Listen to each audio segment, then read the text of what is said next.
Assalamualaikum dan salam keluarga Malaysia. Berita perdana edisi Jumaat 17 Jun 2022. Saya Faris Izzat Syahrudin. Dan saya Farhatul Asyati Osman. Berikut paparan utama malam ini.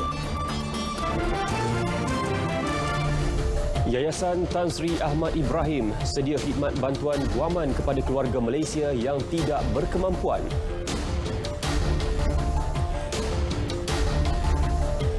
Perdagangan Malaysia lepasi 1 trilion ringgit dalam tempoh 5 bulan pertama tahun ini.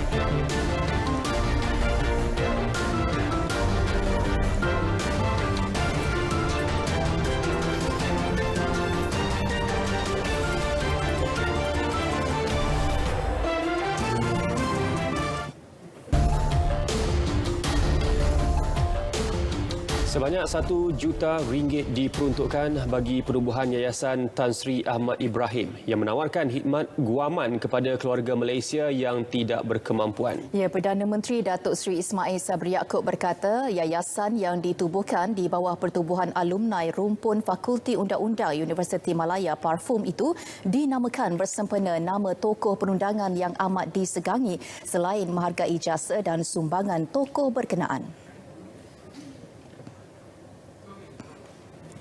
Saya mendengar dan mengambil maklum hajat parfum untuk menubuhkan klinik bantuan guaman. Saya amat menyokong cadangan murni ini kerana ia senada dengan misi saya dan kerajaan untuk sentiasa membantu keluarga Malaysia yang memerlukan bantuan guaman. Saya ucapkan tahniah kepada parfum kerana prihatin dengan keluarga Malaysia yang tidak berkemampuan untuk menanggung kos khidmat guaman. Sebanyak RM500,000 diperuntukkan sebagai dana permulaan tabung kebajikan keluarga Malaysia yang akan membantu proses pembelajaran siswaza Fakulti Undang-Undang Universiti Malaya UM daripada keluarga B40.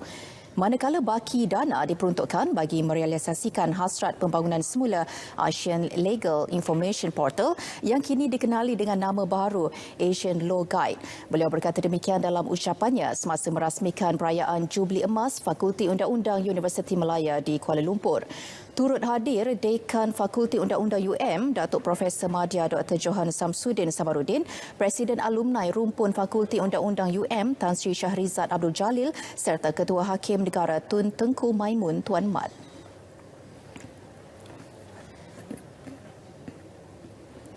Sementara itu, Perdana Menteri menegaskan transformasi undang-undang perlu dilakukan segera kerana keadaan berubah dan perlu bergerak mengikut keadaan semasa. Ke arah itu, bahagian hal ehwal undang-undang Jabatan Perdana Menteri telah diarahkan untuk mengkaji dan meneliti 147 undang-undang sedia ada yang telah lapuk.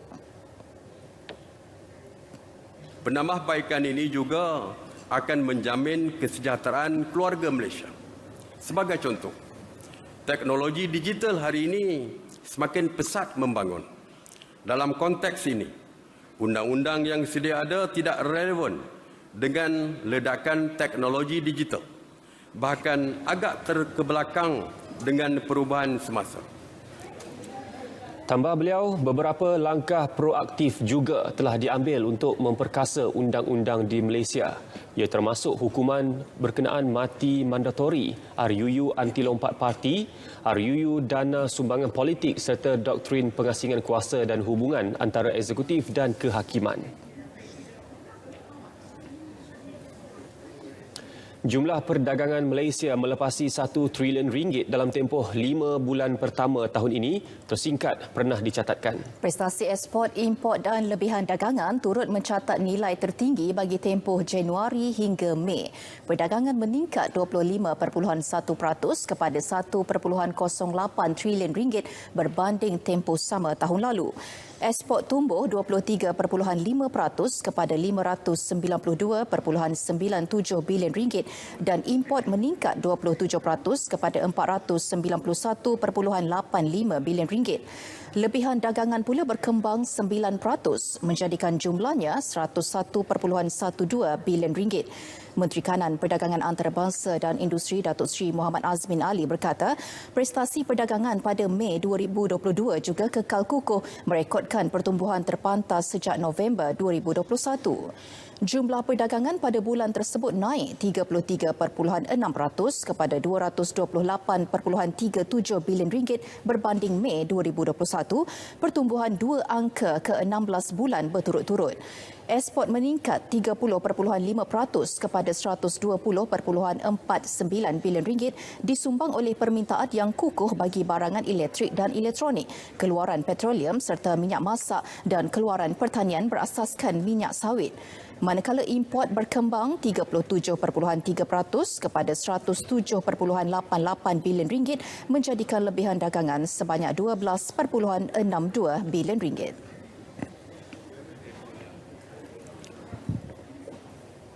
Pelaburan langsung asing FDI di Malaysia merekodkan aliran masuk bersih RM48.1 bilion tahun lalu, tertinggi sejak tahun 2016. Pelaburan langsung Malaysia di luar negeri DIA pula berjumlah RM19.7 bilion, lebih tinggi berbanding RM10.2 bilion pada tahun 2020.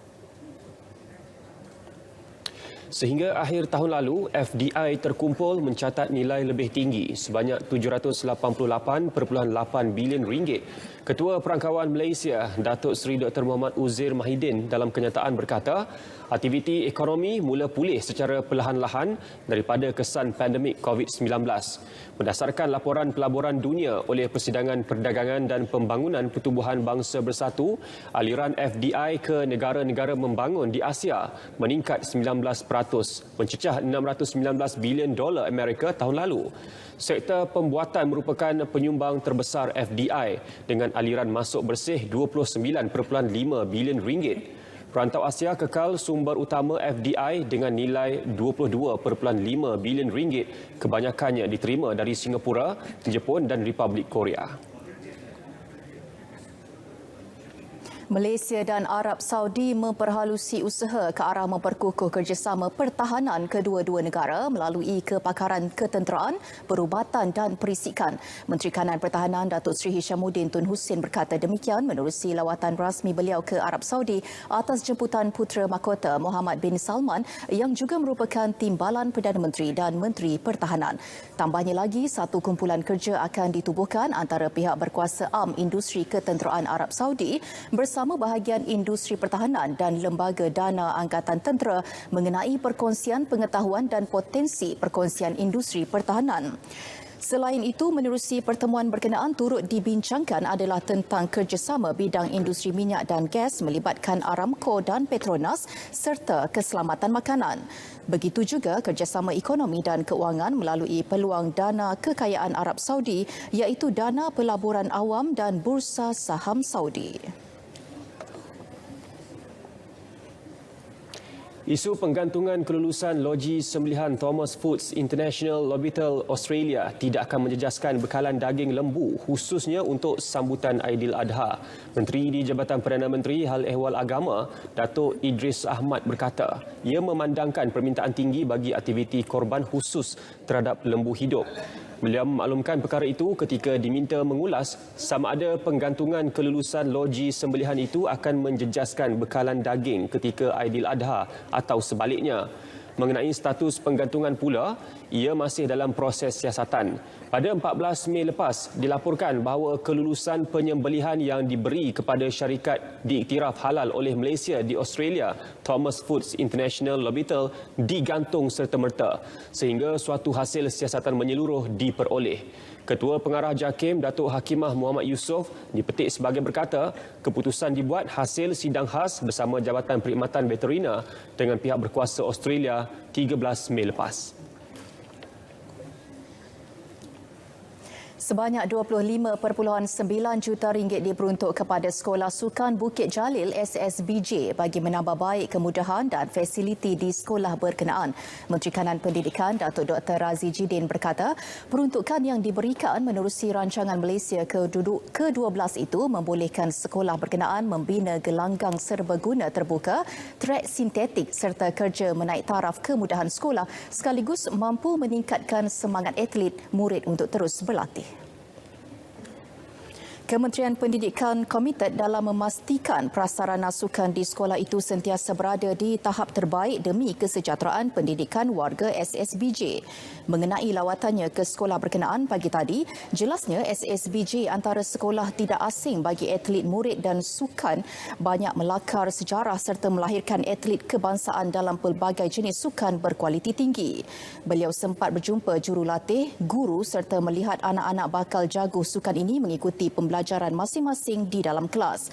Datuk Dr. Razi berharap agar bakat murid terus digilap supaya mereka menjadi permata bernilai buat negara.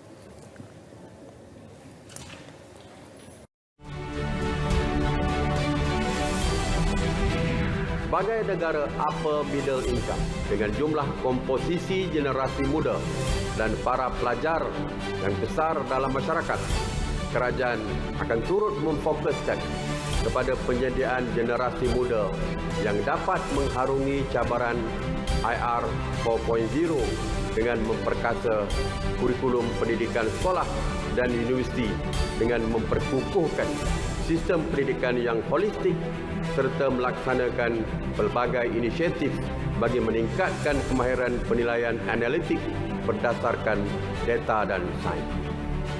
Di samping itu, pengujudan dan peluang pekerjaan sememangnya menjadi agenda penting negara dalam memastikan kesejahteraan keluarga Malaysia.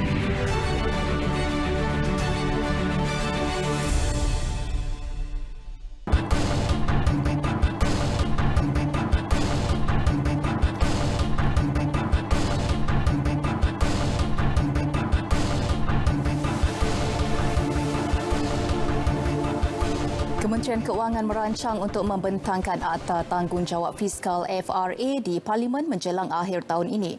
Menterinya Tengku Datuk Seri Zafrul Aziz berkata akta tersebut merangkumi strategi hasil jangka sederhana dan prinsip panduan bagi asas hasil lebih luas serta had hutang statutori. Menerusi laporan keuangan rakyat ke-99, beliau menjelaskan sesebuah negara harus diselia dan dikawal ketat dari segi keuangan bagi menjamin sumber mencukupi. Ini bagi memastikan kelancaran pelaksanaan program reformasi bersesuaian yang memenuhi agenda alam sekitar, sosial dan takbir urus ESG negara. Reformasi berlandaskan ESG mampu membina daya tahan sosioekonomi jangka panjang dan menjadi pemampan terbaik bagi sebarang kejutan dan pandemik pada masa hadapan. Usaha negara ke arah kelestarian telah bermula menerusi rangka kerja dan sasaran kemampanan syarikat pelaburan berkaitan kerajaan seperti Khazanah Nasional Berhad, Kumpulan Wang Simpanan Pekerja dan Permodalan Nasional Berhad.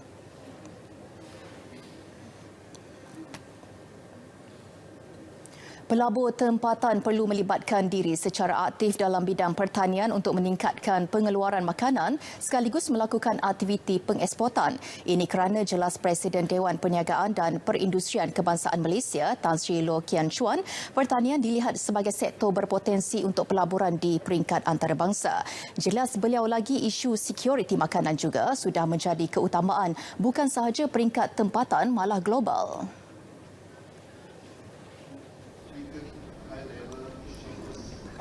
I think for Malaysia actually we are more to do with our food security, order farming, but we must treat agriculture produce is not only to help the poor. Actually, it's a business. It's that it can enable Malaysia to grow and become the export earner. Beliau yang ditemui pada sesi pertemuan dengan delegasi perniagaan Emiria Arab Bersatu UAE turut menyatakan pelabur tempatan perlu meneroka peluang dalam sektor teknologi bagi meningkatkan aliran masuk modal. Bagi Januari hingga April tahun ini, jumlah perdagangan negara dengan UAE meningkat 39.4% kepada 11.24 bilion ringgit berbanding 8.06 bilion ringgit pada tempoh sama tahun lepas. Kementerian Pembangunan Wanita, Keluarga dan Masyarakat akan bekerjasama dengan Kementerian Pertanian dan Industri Makanan menerusi projek tanaman sayur secara hidroponik dan tanaman hijau khusus untuk golongan wanita. Menteri Datuk Seri Rina Muhammad Harun berkata, perbincangan dan penelitian mengenai projek itu dilakukan dari semasa ke semasa bagi memperkasakan wanita dalam bidang keusahawanan. Kepakaran dan juga ialah peruntukan dan sebagainya dia letak di kementerian-kementerian tertentu. Ya, dia macam ni Kementerian Asas Tani MAFI, Kementerian Asas Tani dan Industri Makanan yang membantu mereka. Jadi kita sebagai Kementerian Wanita nak menggalak sebab ramai juga yang apabila ada isu dan sebagainya dia datang kepada kementerian kita. Ya, mereka ni mempunyai masalah rumah tangga, mereka ni mempunyai masalah nak cari pendapatan, diberhentikan kerja. Ya, jadi daripada sini kita salurkan kepada dan kita temukan mereka dengan kementerian-kementerian yang tertentu untuk membantu. Beliau terdahulu melawat projek tanaman sayur secara hidroponik di Rumah Tamu Bacuk Kelantan yang turut dihadiri pengerusi Lembaga Kemajuan Pertanian Kemubu Kada, Datuk Kamarudin Muhammad Nur.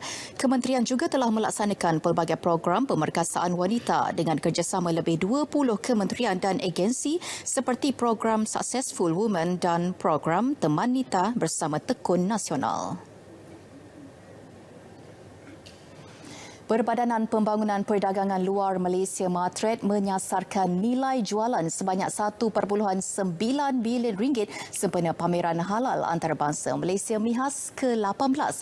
Ketua Pegawai Eksekutifnya, Datuk Muhammad Mustafa Abdul Aziz optimis sasaran itu dapat dicapai berdasarkan potensi perniagaan membabitkan 1,196 pempamer tahun ini. We don't want to be too ambitious, but we are very confident that we'll be able to get that 1.9 billion, inshallah. For this year, all the exhibitors are given the opportunity also to showcase their products virtually on digital platform for 3 days. Bercakap pada sidang media MIHAS Reconnect, jelasnya acara itu akan dianjurkan secara hybrid bermula 7 hingga 10 September ini. MIHAS kali ini menampilkan 13 kluster antaranya farmaceutical, kewangan Islam, pelancongan mesra Muslim termasuk kluster baharu iaitu seni dan kraf tangan Islam. Tahun lalu MIHAS mencatat nilai jualan 2.13 bilion ringgit menerusi pameran dan padanan perniagaan secara maya. Isu gangguan emosi, masalah komunikasi suami isteri dan ketidakserasian antara rakan sebilik menjadi antara aduan yang diterima sepanjang musim haji. Ya, justru keberadaan unit kaunseling haji di setiap maktab penting bagi menjamin jemaah dapat menjalani ibadah dengan lancar serta mencapai kesejahteraan psikologi, kestabilan emosi dan kesihatan mental. Laporan Faizal Jamal di Mekah. Paranlah untuk kami pertamanya untuk memecahkan Pengurus Kaunseling Operasi Haji Muhammad Hanif Napi berkata antara kaedah biasa yang digunakan dalam menangani stres dalam kalangan jemaah ialah menerusi komunikasi antara jemaah dan merehatkan otot selain ziarah silaturahim ke bilik-bilik penginapan bagi mendapatkan respon jemaah. So far ziarah silaturahim ini pendekatan yang paling sampailah kepada jemaah haji. Kerana apa? Apabila kita mendekati jemaah dan kita kaunselor pun ada belajar sedikit berkaitan dengan psikologi, riak wajah, refleksi tingkah laku daripada individu, melalui perkara-perkara itulah boleh kami kenal pasti dan bertanyakan berkaitan kepada individu lah. Pihaknya juga menawarkan sesi kaunseling sama ada individu, berkelompok mahupun intervensi krisis yang berkait rapat dengan pengalaman dan isu-isu semasa dihadapi seseorang jemaah. Alhamdulillah dengan usaha pelbagai pihak daripada maktabnya sendiri, daripada pihtasnya sendiri, daripada kaunselor dan sebagainya, alhamdulillah kebanyakan mereka dapat dibantulah untuk selesai daripada isu-isu yang dihadapi. Tak lain tak bukan apa perkara yang kami lakukan adalah untuk semua Duyufur Rahman mencapai kesejahteraan psikologi dan kestabilan emosi dan juga kesihatan mental yang baik demi untuk mencapai haji yang mabrur, insya-Allah. Selain persediaan ilmu dan pelaksanaan ibadah haji, persediaan rapi dari sudut psikologi dan kesihatan mental di Tanah Suci sangat penting. Antaranya membebaskan fikiran dan menyelesaikan urusan tertunggak di tanah air dan bersedia menerima apa sahaja ujian yang datang. So apa yang kita terapkan dan selalu ingatkan pada jemaah haji mesti clear, dan juga niat tu. Niat yang pertama sekali, niat innama a'malu binniat. Apakah niat kita sebenarnya hadir ke sini? Dan keduanya, objektif kita nak mencapai haji yang mabrur. Apa yang kita perlu lakukan untuk mencapai haji yang mabrur, kan? Bagaimanapun, setakat ini sesi kaunseling yang dijalankan rendah kerana kebanyakan jemaah tidak berdepan masalah dan sudah bersedia untuk menjalani ibadah haji. 3 matlamat utama: kesejahteraan psikologi, kestabilan emosi dan kesihatan mental. Dalam masa yang sama, jangan lupa sentiasa berdoa agar segala urusan kita dan jemaah haji semua dipermudahkan sama ada di tanah air maupun di Tanah Suci. Seperti mana dugaan, kita tidak mampu mengarahkan angin, tetapi kita boleh mengemudi layarnya. Dari Makkatul Mukarramah, Faisal Jamal, RTM. Pada petang ni. Selepas hampir 15 jam hilang ketika mandi di sungai, mayat 2 pelajar pondok terusan Limbat Pasir Tumbuh, Kelantan ditemukan terapung dalam keadaan berpelukan antara satu sama lain. Mayat Luqman Hakim Azman 16 tahun dan rakannya Muhammad Zulhafiz Azman 18 tahun ditemui kira-kira 20 meter dari lokasi mereka mandi pada pukul 8.40 pagi.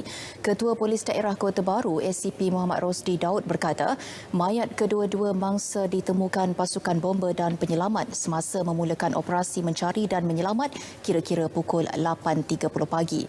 Mayat Luqman Hakim yang berasal dari Ketereh dan Muhammad Zulhafiz dari Kemumin, Bengkalan Cepa, Kota Baru dihantar ke Hospital Universiti Sains Malaysia, Kubang Kerian untuk dibedah siasat.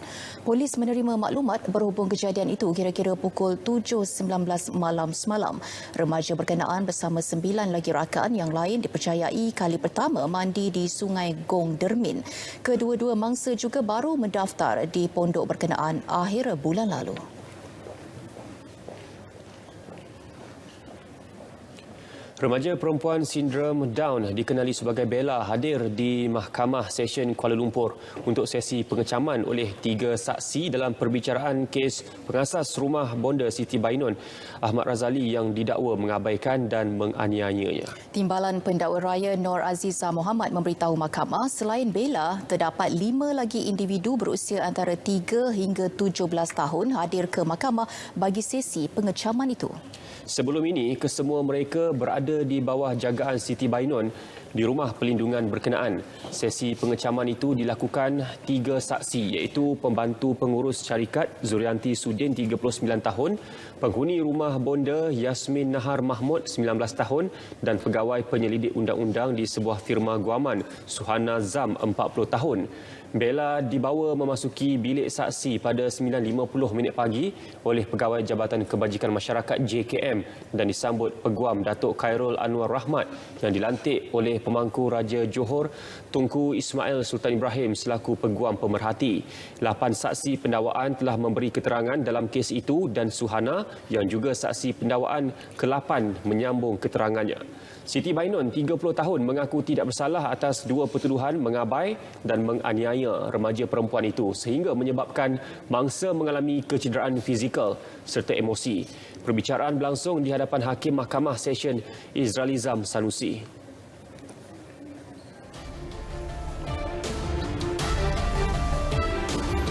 Baik, saudara, untuk pengulas sukan malam ini kita akan bersama dengan Alif.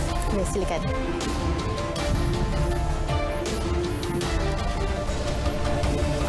Zija, Aaron dan Wuik terus kibar cabaran Malaysia.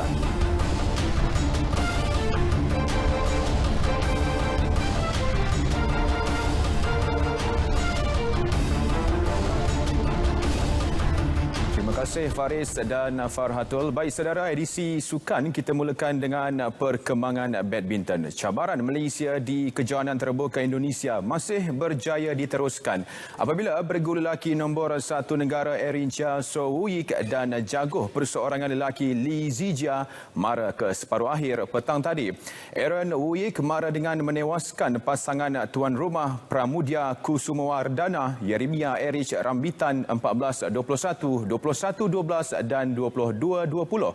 Manakala Zijia pula menang ke atas pemain dari Singapura Loh Ken Yew 21-18, 16-21 dan 22-20. Pada aksi suku akhir itu, Erin Woo-yik dilihat gagal bermula baik apabila tewas dengan permainan pantas pasangan muda Indonesia dengan 14-21. Namun, mereka berjaya menemui rentak di set kedua apabila menang 21-12 sekaligus mengheret pertemuan ke set penentuan. Di set penentuan, Erin Woo-yik sekali lagi gagal mengekang kebangkitan lawan mereka apabila ketinggalan 20-18. Bagaimanapun, kecederaan yang dialami seorang pemain Indonesia berjaya membuka peluang buat Erin Woo-yik untuk mengikat kedudukan sebelum menang 22-20. Sementara itu, Zijia pula dipaksa bekerja keras sebelum mengatasi Ken Yew dalam pertarungan 3 set. Menang set pertama 21-18, pemain berusia 24 tahun itu tewas 16-21 di set kedua. Bagaimanapun, Zijia berjaya mengembalikan rentak di set ketiga untuk menamatkan perlawanan dengan 22-20. Terdahulu, perjalanan dua bergu campuran negara tersekat di suku akhir. Bergu muda Hong Pang-ron Toh Yi-wei tumpas 21-16, 21-17 kepada pasangan Korea Selatan Seo Seung-jae, Che Yu-jung. Manakala Chen Tan-jae, Velia Siu pula tunduk 21-12, 21-14 kepada pasangan China Wang Yi-liu, Huang Dongping.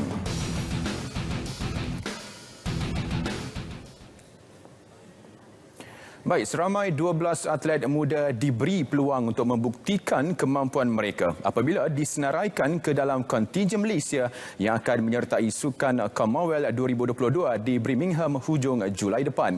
Perkara itu diumumkan Majlis Olimpik Malaysia MOM dalam satu kenyataan hari ini. Menerusi kenyataan tersebut, MOM memaklumkan kesemua 12 atlet berkenaan terdiri daripada 10 lelaki dan 2 wanita yang sebelum ini berada dalam senarai pertimbangan. Penambahan ini diputuskan menerusi jawatan kuasa pemilihan yang dipengerusikan oleh Presiden Badan Induk Sukan Negara tersebut, Tan Sri Muhammad Norza Zakaria. Atlet-atlet terbaru ini adalah dalam kalangan atlet muda dan juga pemenang pingat di Tamasya Sukansi ke-31 Vietnam Mei lalu. Dengan penambahan tersebut, cabaran kontingen Malaysia ke Sukan Commonwealth 2022 di Birmingham nanti bakal digalas 107 atlet keseluruhannya dengan 69 daripada lelaki manakala 38 wanita. Skuad rugby dan terjun menjadi pasukan teramai dengan masing-masing diwakili 13 serta 12 atlet. Manakala jumlah paling sedikit pula ialah 2 atlet iaitu masing-masing dalam acara gimnastik artistik, judo, tinju dan triathlon. Perkembangan bola sepak. Saingan Liga Super Musim 2022 bakal bersambung semula malam esok selepas hampir sebulan berehat bagi memberi peluang kepada jadual dan kejohanan antarabangsa. 4 perlawanan dijadual berlangsung dengan tumpuan pastinya terarah kepada pasukan tangga kedua Sabah FC yang akan melayan kunjungan Seri Pang FC di Stadium Likas. Sabah ketika ini di tangga kedua dengan 15 mata. 1 mata di belakang pendahulu Johor Darul Takzim JDT yang kurang 1 perlawanan. Momentum kemenangan pada aksi terakhir pastinya mahu diteruskan oleh skuad kendalian Dato' Ong Kin Swee itu bagi meneruskan tekanan ke atas JDT. Pengendali kelahiran Melaka itu dijangka menurunkan tonggak utamanya seperti Dominic Tan dan Rizal Ghazali di posisi pertahanan, manakala Badrul Bakhtiar mengetuai jentera tengah selain Muhammad Amri Yahya dan Taiki Kagayawa membantu bahagian serangan. Biarpun beraksi di hadapan penyokong sendiri, Sabah masih perlu berwaspada dengan Seri Pahang yang sentiasa memberi cabaran sengit dalam kancah bola sepak Malaysia. Skuad Tok Gajah itu diramal menurunkan ayam tambatan mereka, Nur Azam Aziz, untuk merencanakan serangan di bahagian tengah sekaligus mencipta peluang buat Manuel Hidalgo di posisi serangan. Manakala Muslim Ahmad pula dijangka terus mengemudi kubu pertahanan Pahang bagi memastikan mereka dapat mencuri 3 mata sekaligus memperbaiki kedudukan di tangga ke-7.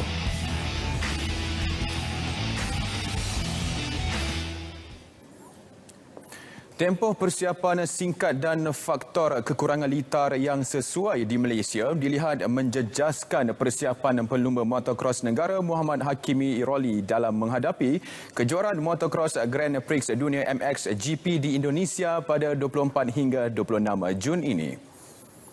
Meskipun berdepan pelbagai kekangan, Hakimi tetap enggan mengalah. Sebaliknya, pelumba berusia 19 tahun itu berazam memberi aksi terbaiknya dalam penyertaan sulung di kejohanan itu sebagai peserta wildcard. Dari segi cornering ataupun lompat kecepatan. Lepas tu dari segi minit dalam ketiga perlombaan tu, macam dekat Malaysia, kalau ikutkan kita sini standard paling lama pun dalam 20 minit. Untuk world, diorang sana 30 minit. 30 minit diorang tu, diorang boleh maintainkan pace diorang. So kat sini kita agak sukar sikit untuk maintain pace diorang lah. Sementara itu, pengurus ALS Motorsport Nur Liana Fazlin Syahariu yakin program latihan yang disediakan jurulatih dari Indonesia mampu mempersiapkan pelumbanya menghadapi tempoh perlumbaan yang lebih panjang. Perlumbaan di Malaysia biasanya 15 minit sahaja, 10 minit ke 15 minit. Jadi perlumbaan yang 30 minit ni, 30 minit plus 2 lap ni akan menjadi sangat mencabar pada kami. Dalam kejohanan itu nanti, Hakimi dan 2 lagi pelumba L. Darwin dan T. Patipat akan bersaing dalam kelas MX2. Baik saudara, edisi Sukan 17 Jun 2022 berakhir di sini. Saya Alif Ashraf Kamanur, salam keluarga Malaysia dan salam sukan untuk semua. Kita kembali bersama Faris dan Farhatul.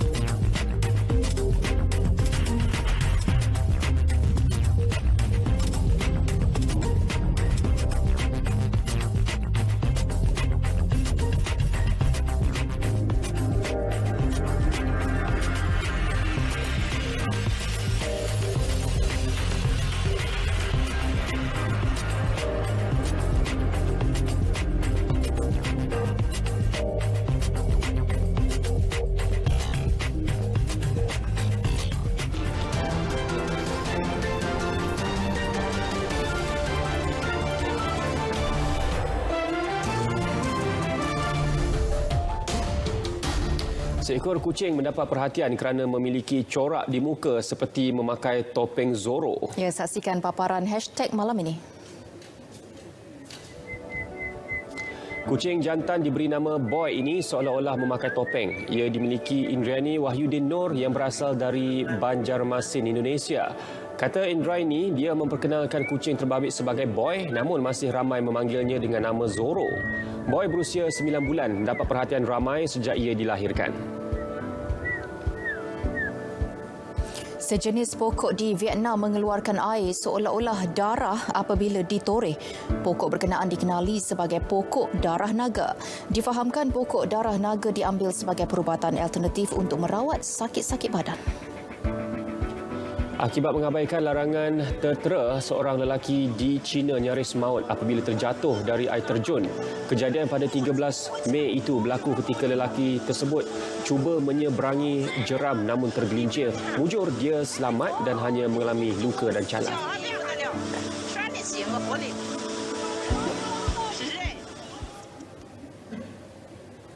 Saudara, berita perdana edisi 17 Jun 2022 berakhir di sini. Ingat, sentiasa patuh SOP ketika melakukan aktiviti harian anda. Dapatkan perkembangan sahih sepanjang masa melalui portal berita RTM di berita.rtm.gov.my. Dengan itu, Assalamualaikum. Salam keluarga Malaysia, jumpa lagi.